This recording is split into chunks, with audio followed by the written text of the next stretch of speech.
வணக்கம். இது ஏஐ தமிழ் முக்கிய செய்திகள்.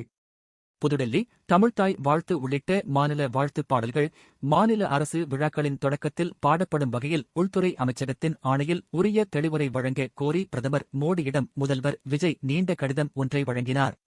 பிரதமர் நரேந்திர மோடியை முதல்வர் விஜய் இன்று டெல்லியில் சந்தித்தார்.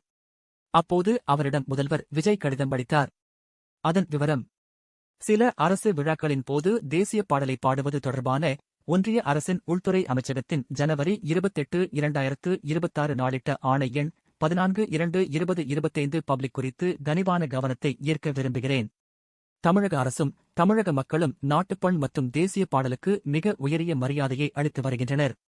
அனைத்து தேசிய சின்னங்களுக்கும் உரிய கண்ணியத்தையும் நன்மதிப்பையும் தமிழகம் தொடர்ந்து அளித்து வருவதுடன் இந்தியாவின் ஒற்றுமை, ஒருமைப்பாடு மற்றும் அரசியலமைப்புச் சட்டத்தின் விழுமியங்களுக்கு எப்போதும் அர்ப்பணிப்புடன் திகழ்கிறது. மேலும் தமிழகத்தில் தமிழ்த்தாய் வாழ்த்து அரசு நிகழ்ச்சிகளில் தொடர்ந்து பாடப்பட்டு வருவது குறித்து தங்கள் கவனத்திற்கு கொண்டுவர விரும்புகிறேன். 1891ஆம் ஆண்டில் மனோன்மணியம் பெ. சுந்தரம் பிள்ளையால் இயற்றப்பட்ட தமிழ்த்தாய் வாழ்த்து தமிழ் மொழி, பண்பாடு மற்றும் பாரம்பரியத்தை போற்றும் ஒரு வாழ்த்துப் பாடலாகும். கடந்த பல்லாண்டுகளாக தமிழகம் முழுவதும் நடைபெறும் அரசு, கல்வி, பண்பாடு மற்றும் பொது நிகழ்ச்சிகளின் தொடக்கத்தில் இப்பாடல் பாடப்படுவது மரபாக இருந்து வருகிறது. தமிழ்த்தாய் வாழ்த்துப் பாடல் தமிழகத்தின் மாநில பாடலாக அறிவிக்கப்பட்டு மாநிலத்திலுள்ள அரசு அலுவலகங்கள், கல்வி நிறுவனங்கள், பல்கலைக்கழகங்கள், பொதுத்துறை நிறுவனங்கள் மற்றும் பொது நிறுவனங்களில் நடைபெறும் நிகழ்ச்சிகளின் தொடக்கத்தில் பாடப்பட வேண்டும் என தமிழக அரசு முறையாக அறிவித்துள்ளது. மேற்சொன்ன உள்துறை அமைச்சகத்தின் ஆணையைத் தொடர்ந்து வந்தே மாதரம், நாட்டுப்பண் மற்றும் அதனைத் தொடர்ந்து தமிழ்த்தாய் வாழ்த்து என்ற வரிசை முறையை மக்கள் மாளிகை பின்பற்றி வருகிறது.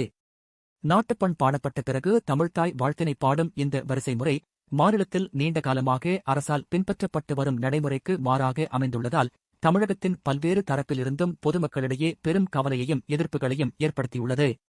தமிழ்மொழி பாரம்பரியம், பண்பாட்டு அடையாளம் மற்றும் ஒட்டுமொத்த மக்களின் உணர்வுகளின் அடையாளமாக விளங்கும் தமிழ்த்தாய் வாழ்த்து மாநிலத்தின் வாழ்த்துப் பாடலாக தமிழகத்தில் ஒரு தனித்துவமான இடத்தை பெற்றுள்ளது.